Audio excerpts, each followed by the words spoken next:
Hey everyone, welcome back to another one of our videos. I apologize for the late video this week. Many of us in Reach 5 are writing our MCAT exams real soon, so hopefully after all of this is said and done, we can return back to a more normal filming schedule.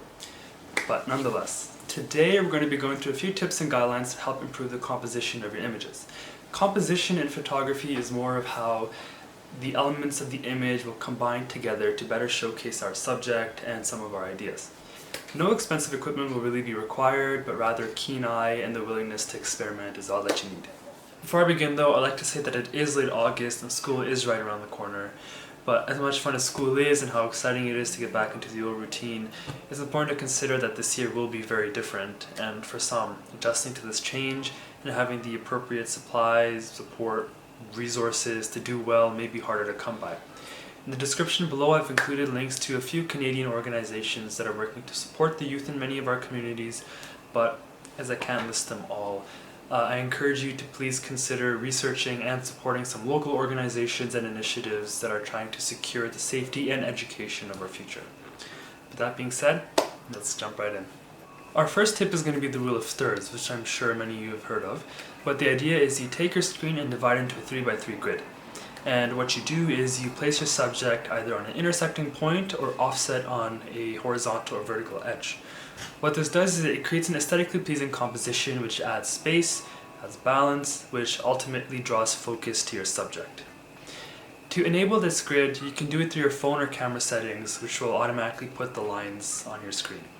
If we overlay a grid onto our chicken here, what we can see is that the chicken lies offset onto the left side and that its eye is also centered on the top left intersecting point. Ultimately, this draws our eyes towards the chicken and it creates a very aesthetically pleasing image. If we also look at the picture of the beach here, what we can see is that the intersection between the sand and the water lies on the top horizontal line, and it creates a very nice contrast between the sand and the water. Our second tip is going to be to simplify our image. I think it's important to not overcrowd your picture with a lot of distractions and nonsense that can pull your attention away from what you're trying to take a picture of. One thing to be mindful of is the background behind the subject. Are there a lot of bright colors, advertisements, bright cars? Are there power lines, street lamp posts, among other things? And if there are, try to physically move yourself with the subject, get a different angle that can minimize those distractions. A second thing you can do is consider the spacing around the subject. If the area around the subject isn't very important, you can go up close, personal, and this is through filling the frame. This is where you fill the entire screen with whatever you're taking a picture of, and what this does is it emphasizes a lot of fine details you wouldn't see if you took a picture from afar. You could also do quite the opposite. Increase the space around the subject through creating negative space, the area that isn't the subject. And this introduces a lot of simplicity, but can evoke different feelings like tranquility or isolation, among other things. With our first image here of this boat, what you can tell is there's a lot of negative space around the boat, right? And in all of this space, there's no distinct distractions or anything that can draw your focus away. What I think this does is it introduces a lot of simplicity, and with this, feelings of calmness and tranquility that make it a very nice composition. But what you've also noticed is probably that this image doesn't follow the rule of thirds as we mentioned. And ultimately, these are all just guidelines to help change your approach to composing your images, and of course it should be used at your own discretion and your own judgment. Our second image here of this man has his face filling the entire screen, or at least majority of it, and this relates to the concept of filling the frame that I mentioned earlier. And what this does is it really focuses and accentuates minute details and features that you wouldn't have gotten to experience from before, such as a wrinkle around his eyes. Our third tip is going to be to use leading lines. Leading lines are lines or curves that will guide your eye through an image and take you to your subject. As you track your way through different elements of the image, it'll create a sensation of depth and also a little bit of motion and a little bit of fun, which ultimately increases the impact of your image. These leading lines can be something like a winding forest trail, train tracks, railings, anything you can think of really that will ultimately guide your attention to one point. With this train and bridge example, the tracks originate from the bottom corner and your eyes will follow those train tracks all the way to that train.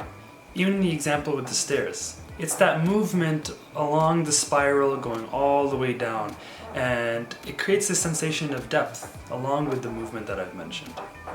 My fourth tip is going to be about using different perspectives and angles.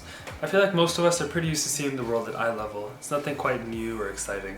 However, changing your perspective, different levels, different height levels, for example, can make your image a bit more engaging and a bit more interesting, and it can also showcase your subject in a completely different light, something we're not usually used to seeing in our day-to-day lives. You could probably accomplish this by standing on a tall object like a bunch of rocks or a chair, looking down at something, or possibly lying down on the ground, crouching down, and looking up with a kind of bug's eye view of the world.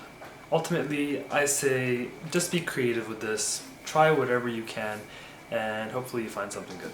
An application of this tip could be, say you're taking a picture of a younger child, like a younger sibling, or say a pet. Instead of taking a picture looking down at them, instead go down to their eye level and take a picture from there. I feel like the image will be a lot more powerful that way, and it'll reveal the world in a completely different lens, not through your own ones, but through theirs. Also with the angles thing that I mentioned earlier, they can be used to imply some sort of power dynamic and also convey some sort of feelings to the viewer as well. If you consider this building picture here, the very extreme angle looking up and comparing yourself to the absolutely towering buildings leaves you with some feeling of wonder and awe. Our very last tip here, and one of the more important ones I think, is to ask yourself, what are you trying to convey with this image? Why are you shooting this picture? What do you want your audience to think or feel? I feel like when you ask yourself this question, it'll be a lot easier to identify the really important aspects of your image. It can help you separate it from all the distracting noise in the background, and it can help you take the image in a direction which will really showcase your subject. You can also use these questions to help identify, what you're trying to tell the viewer. So it could probably be some thoughts you're trying to reflect, trying to tell a story, you want to reflect something about the real world. For example, in the previous tip, I mentioned the use of angles to display some sort of power dynamic. Looking up at something means they're more dominant, looking down, they're more inferior. Also, you can use spacing. For example, being up close and personal to something can make the image feel a bit more intimate, connected, friendly. But if you isolate the subject from its surroundings, like with that boat picture, for example, it can, incite feelings of calmness, tranquility, sadness, and isolation as well. To conclude, however, this was a lot of information, but if you're to take anything away from this video, it would be to just keep practicing. Go out at different times of day, go after different weather, golden hour, the morning, the afternoon, overcast, after rain, just keep practicing. And ultimately through practice, you can develop an eye for certain details that can make your images pop. And you can also develop your own style. Also, I'd recommend to look at images for inspiration from other photographers and artists. But if you do, make sure to analyze their pictures, see how they use different techniques to compose their images and to convey their ideas and thoughts. Ultimately though, these tips are just guidelines to help spice up your image and shouldn't be treated as rigid rules. Anyways, they are guidelines after all. But as the age-old cliche goes, rules are meant to be broken. So don't be afraid to break any rules as you're experimenting with photography. And also remember that photography is subjective, so whatever you want to convey and how you want to convey it is completely up to your own judgment. There is no right or wrong answer. But that being said, thank you so much for watching. If you liked the video, leave a thumbs up. If you want to see more of our videos, don't forget to subscribe, and I hope to see you guys in the next one.